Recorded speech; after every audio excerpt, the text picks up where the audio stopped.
नमस्कार सगळ्यांना, स्वागत आहे परत एकदा सर्वांचं आपल्या आवडत्या चॅनलवरती।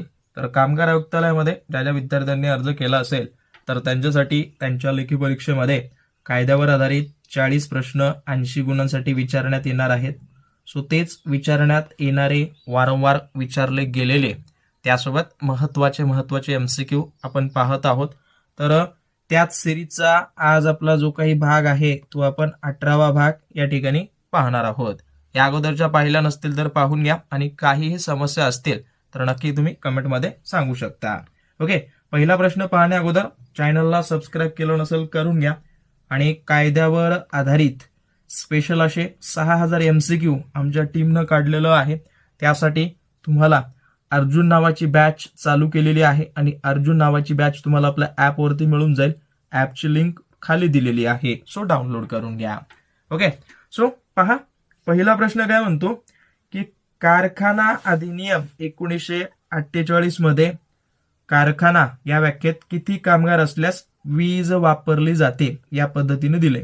आता बघा, साध्या सोप्या भाषेत सांगायला गेलं तर ज्या ठिकाणी 10 पेक्षा अधिक कामगार असतात, ओके, तर अशा ठिकाणी वीज त्या ठिकाणी वापरणं बंधनकारक आहे असं तुम्ही म्हणू शकता, किंवा त्याला तुम्ही ॲज इट इज या पद्धतीने ते तरतूद केलेली आहे।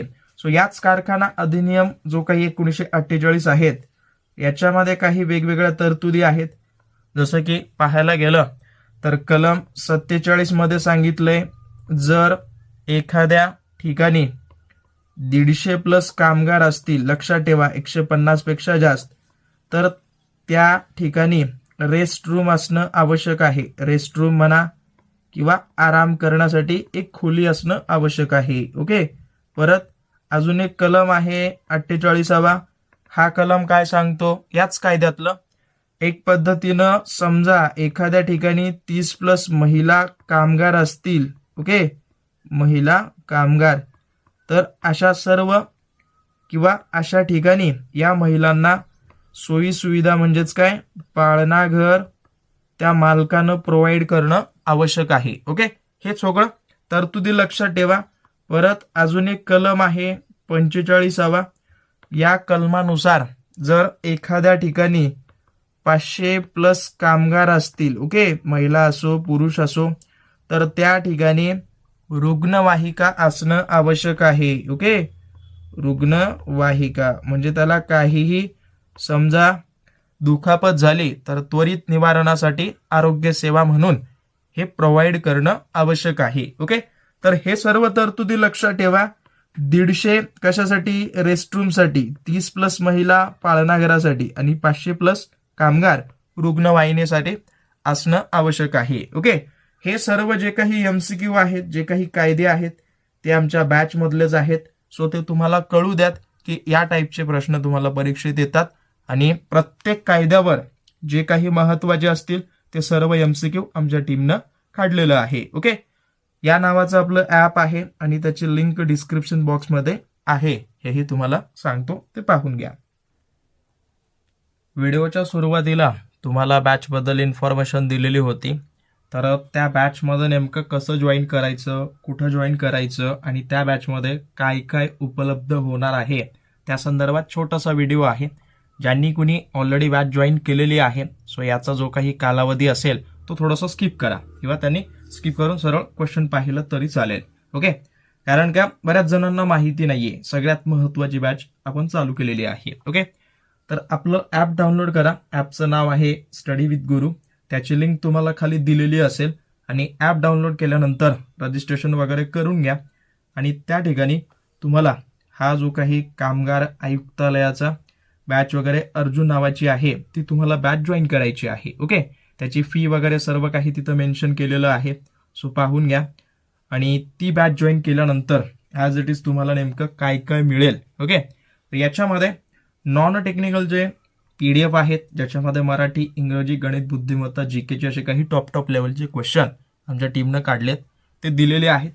ओके, हे तुम्ही सराव करू शकता ॲज इट इज। त्यासोबत हे तर सहसा तर व्हिडिओ याच्यामध्ये उपलब्ध नाहीत, हे तुम्हाला सरळ सरळ सांगतो, परंतु याच्यामध्ये जे काही आवश्यक असतील ते तर आम्ही उपलब्ध करून दिलेत। पण व्हिडिओ संदर्भात ही बॅच नाहीये असंही म्हटलं तरी चालेल.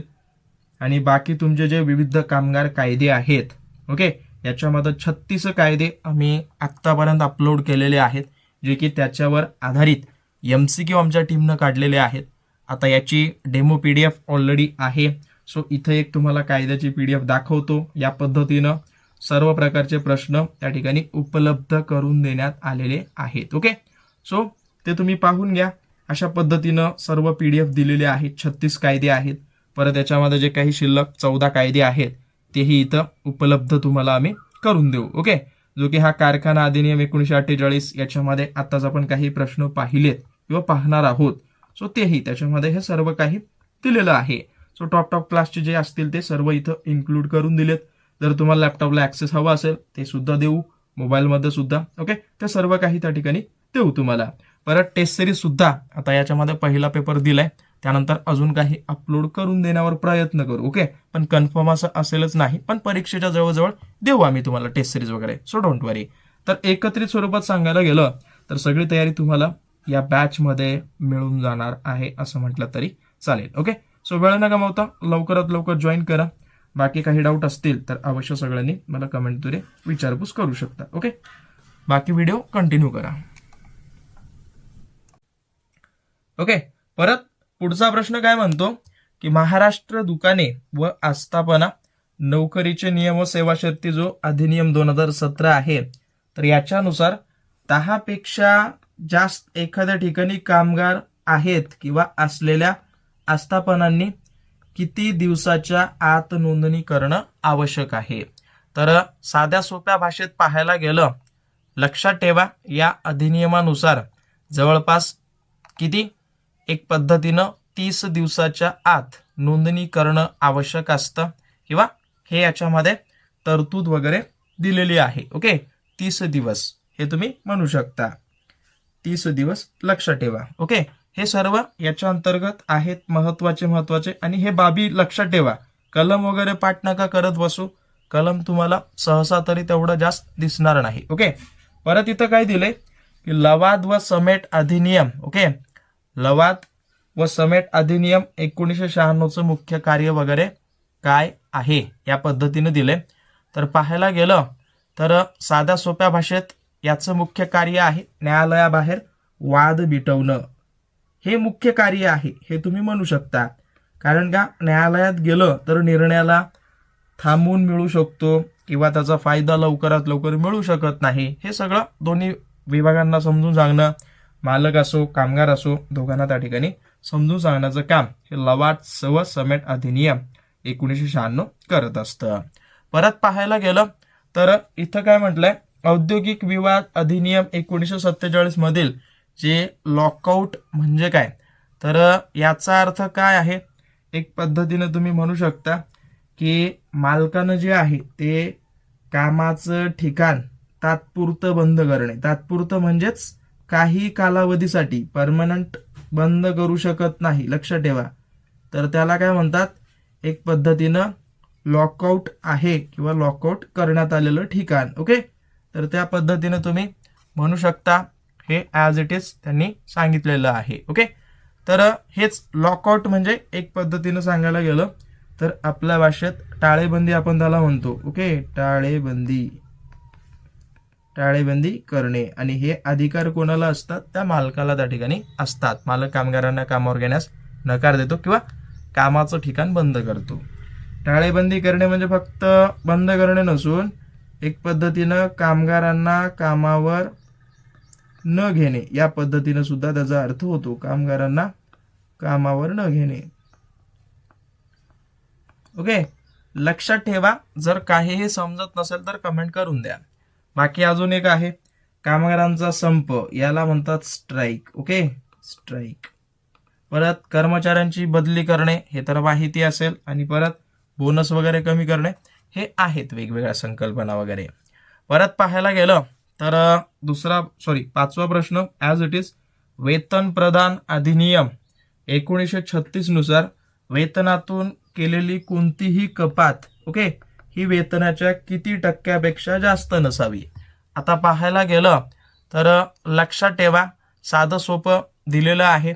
ज्याच्यामध्ये जो काही कामगार किंवा एखाद्या ठिकाणी त्याच्यावर अडचण आली मालकावर किंवा कंपनीवर, तर तशा सिच्युएशनमध्ये जे आहेत ते कामगाराचे जे वेतन आहे तर त्या वेतनामध्ये फक्त आणि फक्त काय 50% पेक्षा कमी त्या ठिकाणी करता येत नाही. ओके, किंवा ही वेतन मर्यादा त्या ठिकाणी देण्यात आलेली आहे असं तुम्ही म्हणू शकता. ओके, तर हे सर्व काही त्याच्यामध्ये इन्क्लूड होतं. बाकी पाहायला गेलं तर जे काही वेगवेगळे नियम आहेत याच्यामधले थोडंसं पाहून घ्या. 25%, 50% ॲज इट इज. परत कारखाना अधिनियम 1948 मधील कलम 46 नुसार किती कामगार असल्यास कॅन्टीन असणं आवश्यक आहे. आता आपण पाहिलंय वर, तर लक्षात ठेवा कलम 45 नुसार जर एखाद्या ठिकाणी 250+ कामगार असतील तर अशा ठिकाणी अशा आस्थापनेमध्ये कॅन्टीन असणं आवश्यक असतं. 250 जरी असले तरी त्या ठिकाणी कॅन्टीन उपस्थित मालकाला करावी लागते. ओके, परत पुढं काय म्हटलंय की महाराष्ट्र औद्योगिक संबंध अधिनियम 1946 नुसार मान्यताप्राप्त संघटना होण्यासाठी सभासत्व किती दिवसाचं किंवा किती असावं. ओके, तर याच्यामध्ये बघायला गेलं तर यांच्यानुसार जवळपास 25% असणं आवश्यक आहे असं तुम्ही म्हणू शकता. आणि याच्या संदर्भात आता काही नवनवीन जर तरतुदी असतील तर तुम्ही कमेंट करून देऊ शकता, नो प्रॉब्लेम. ओके, आणि जर समजा कुठलाही प्रश्न कळत नसेल तर अवश्य सगळ्यांनी मला सांगून देऊ शकता. आणि बॅचबद्दल तुम्हाला माहिती ऑलरेडी दिलेली आहे, सो तिथं डेमो PDF आहे ती सुद्धा पाहून घ्या. टेस्ट पेपर सुद्धा जमलं तर अपलोड करत आहोत, तर ते सुद्धा प्रोव्हाइड करून देऊ. ओके, परत पुढं काय म्हटलं की कारखाना अधिनियम 1948 मध्ये कलम 59 नुसार ओव्हरटाईम कामासाठी वेतनाचा दर काय असावा. लक्ष ठेवा, साधं सोपं, मूळ वेतनाच्या दुप्पट. म्हणजेच समजा त्याला दिहाडी त्याला 400 रुपये मिळत असेल आणि जर तो त्याच दिवसापुरतं डबल ओव्हरटाईम जर केला तर त्याला दुप्पट देणं आवश्यक आहे. 800 रुपीज त्याला द्याव्यात. या पद्धतीने ती तरतूद त्या ठिकाणी करण्यात आलेली आहे असं तुम्ही म्हणू शकता. ओके, हा, याच्या व्यतिरिक्त काही कळत नसेल तर तुम्ही सांगू शकता.